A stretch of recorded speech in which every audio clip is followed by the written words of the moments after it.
Okay, so before we get into today's video, I've actually bought a microphone. I don't know if you can see it here. So this is my first time using it. I did test it out in a very brief test. However, I changed out of a different outfit. I was wearing an outfit that didn't show my tan lines quite as prominently as this one does. However, that outfit, whenever I moved around, you could hear like the scrunch of fabric. So hopefully you're not going to hear much scrunching, but oh well, I could end up ruining this video, who knows. I hope I don't have to film the whole thing again, because that would be awful. Anyway, hello, my name is Kim and I like to make recap videos, particularly horror movies from the 50s, at least at the moment. I don't want to push myself into a corner, but this is what I'm looking at the moment. So as you can tell by the title of this video, we are going to be talking about Plan 9 from Outer Space. I keep wanting to call it Planet 9 from Outer Space. Plan 9 from Outer Space. Some critics have dubbed it the worst movie of all time. So take that, The Room. But seriously, this movie was recommended to me by, for any of you who have watched my video on The Blob, I mentioned that a friend of mine visited the actual diner where that final scene was filmed.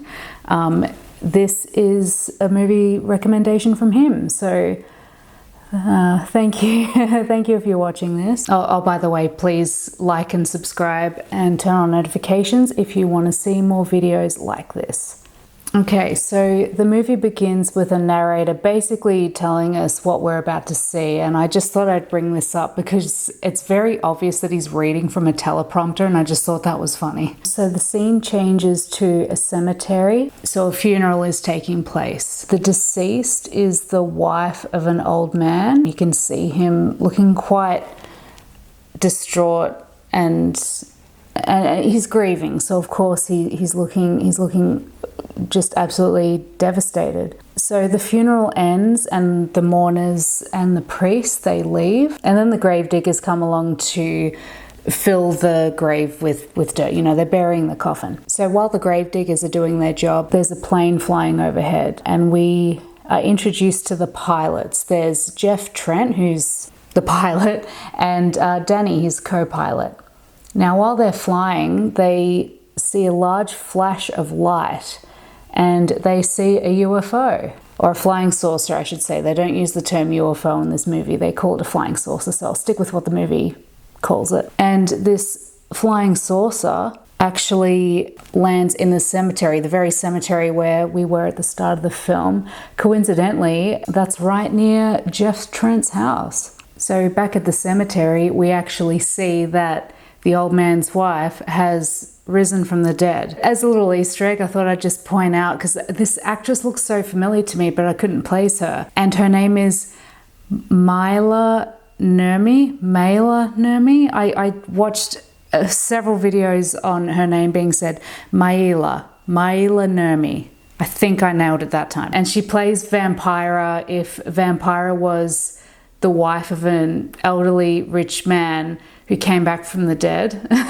Anyway, I'm getting a little bit sidetracked here, but yeah, so she's a zombie basically, and she ends up killing the two grave diggers. It changes to the next day and we see the old man still consumed by his grief. He wanders out onto the road and he is hit and killed by a car. So yeah, sadly he's now gone as well. So the scene changes to his funeral, or at least he's been buried, and the mourners are leaving his crypt. The crypt that, by the way, looks like it's made out of cardboard, and the way they're exiting it just looks like people leaving a clown car. So anyway, I guess they wasted no time in having that guy's funeral, because as these two mourners are leaving the crypt, that's when they stumble across the bodies of the grave diggers. So it's like, how did no one else notice these bodies? Do these grave diggers not have families? Anyway, I'm clearly reading into this way too much. This is arguably one of the worst films of all time. Of course, there are going to be plot holes everywhere. Finally, I shouldn't say finally. Okay, so police officers come to investigate, right? So there's a lieutenant, there's Inspector Daniel Clay, as well as a couple of other police officers there. So the lieutenant, the police officers, they stay and examine the bodies while Inspector Clay wanders further into the cemetery looking for clues and investigating, which I found was really unprofessional. Again, plot holes. But if you were really investigating a case like this, you could tell that these two men did not die from natural causes. They were attacked by either a human or an animal, and you're just going to wander into the cemetery completely alone. Anyway, the scene changes to the pilot Jeff Trent again. This time he's at home and we meet his wife Paula. He tells her that he saw the flying saucer, and just as he's telling her this, another flying saucer flies overhead and it knocks the Trents to the ground. It also knocks all the police, they're knocked off their feet as well from the force of it. It lands in the cemetery as well. So the old man turns into a zombie as well, and he leaves his crypt. However, he looks more like a vampire than a zombie because he's going like this with his cloak, you know, like so you can only see his eyes. Stay tuned until the end of this video to find out why. But I just remember watching that scene, I was like, this has got to be the worst actor ever. It made sense when I actually did some research on the film afterwards. Sadly, Inspector Clay is killed by zombie old man and zombie old man's wife. I'm just going to refer to them as ghouls from now on because that's how the characters in the film refer to them. Oh, this next part made me laugh because so Inspector Clay has his own funeral and they decide to bury him at the very cemetery where he died. I mean, that was a choice. So in Hollywood, the newspapers are flooded with reports of these flying saucer sightings. Next minute, flying saucers are spotted flying over Washington, D.C. So pretty far away on the other side of the country. The military, they fire missiles at these UFOs, but they don't seem to have an effect. We are then introduced to a character named Thomas Edwards, and he is the chief of saucer operations, which is a rather specific area of the military. He says that the government have been covering up these attacks. So the aliens return to their boob-shaped space station to report back to the alien ruler. This next scene, like, visually angered me. or not anger, but it annoyed me so much. So they're meeting their ruler, right?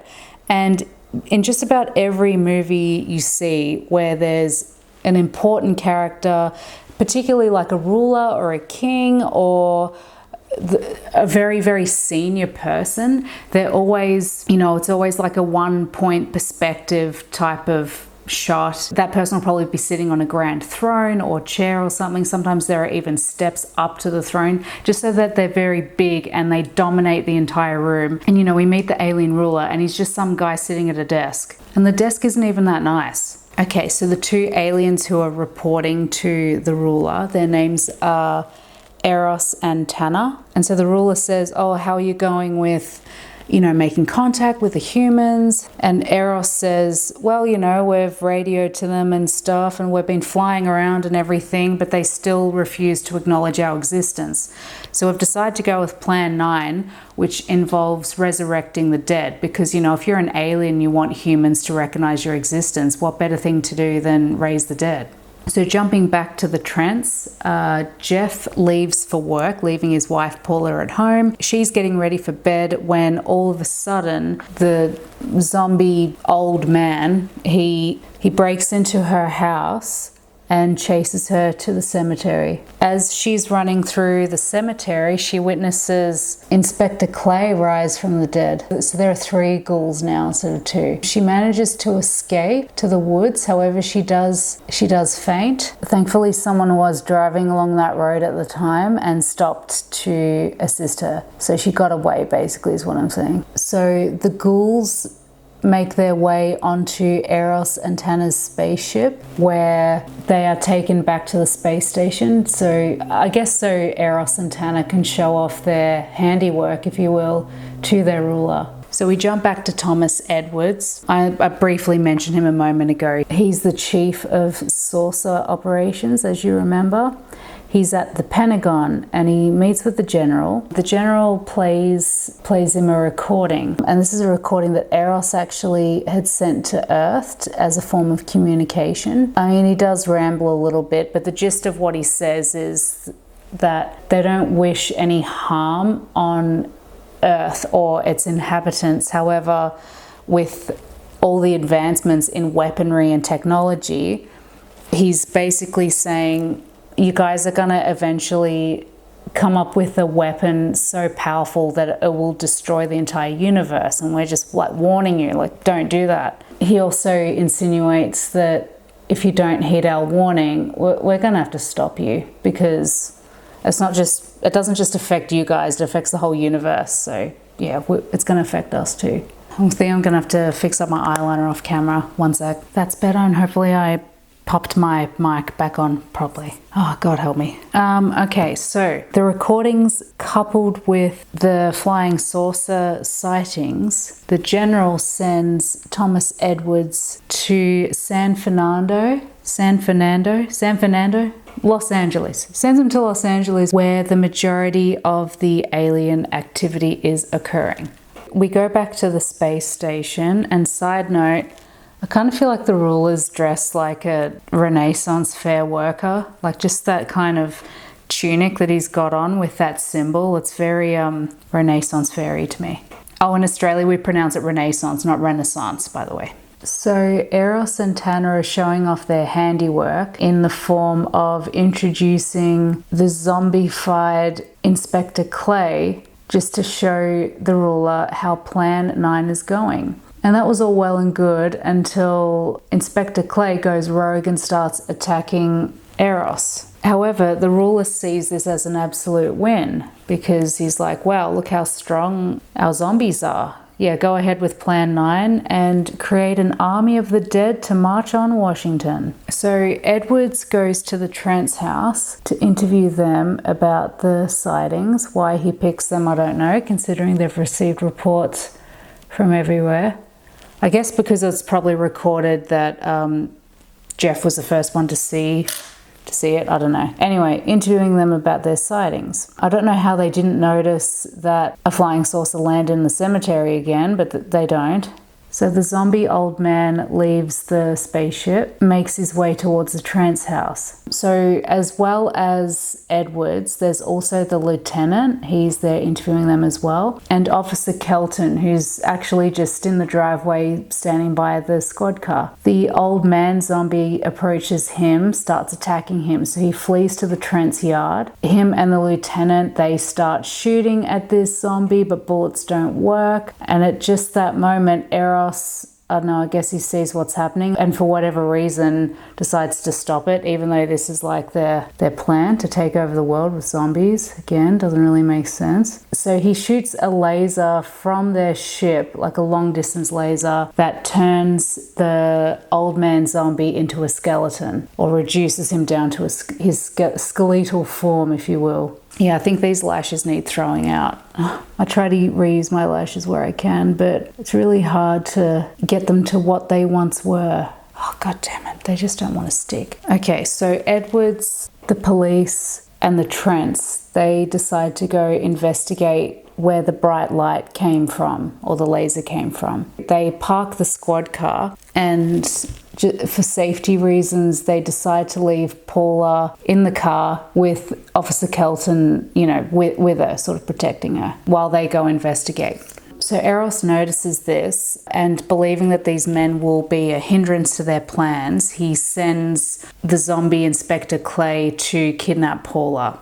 I'm not really sure why he did this, because he tells Tanner that maybe they should lure these guys and then kill them, because again, they're causing a hindrance. But I don't know, it's maybe I'm too dumb to understand, or maybe it's this film, I don't know. However, it does give us the opportunity to see a big man carrying a woman newlywed style, and that just seemed to be the fashion at the time. I feel like every horror movie had at some stage would have a man carrying a woman newlywed style, but that's just my opinion. The lieutenant, Thomas Edwards, and Jeff Trent, they enter the ship, pistols drawn. Eros goes off on a rant similar to the recording that he made about how humans over time have developed stronger weapon after stronger weapon. It all goes back to the atom bomb, doesn't it? Because he does reference that. He says that it's only a matter of time before they create a bomb so powerful that it will cause a chain reaction that will destroy the entire universe. And because humans are so dumb and immature, we're not going to realize how powerful this bomb is until it's too late.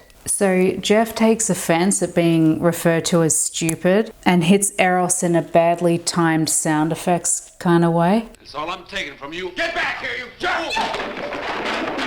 Let him finish. So the scene changes back to Officer Kelton. So when the zombie Inspector Clay kidnapped Paula, he actually knocked Kelton out. So Kelton had radioed for backup and the other cop arrives and he goes, well, I've just seen the zombie Inspector Clay. He's kidnapped Paula. We got to stop him and save Paula.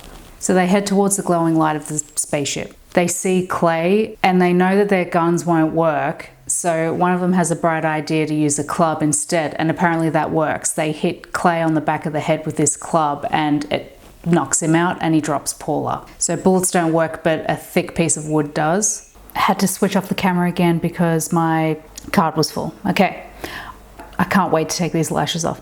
Anyway, we're almost at the end. So the scene changes back into inside the spaceship. Jeff and Eros end up having a fist fight.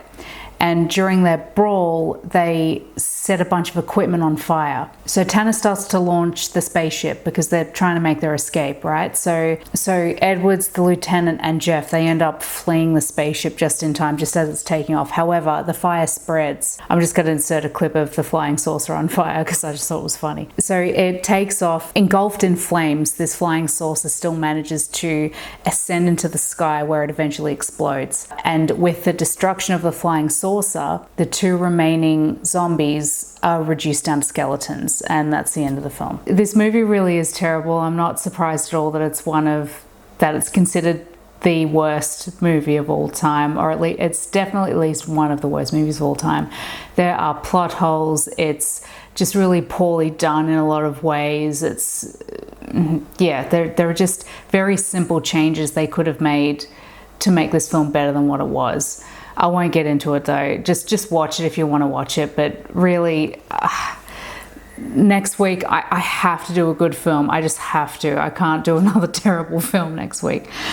Anyway, so I mentioned earlier on how when the old man rises from the dead and he leaves his crypt, he's holding, he's covering his face like with his cape. Well, he's wearing a cape for starters. Like, who buries a body in a cape? And he's holding it like this, like a vampire would.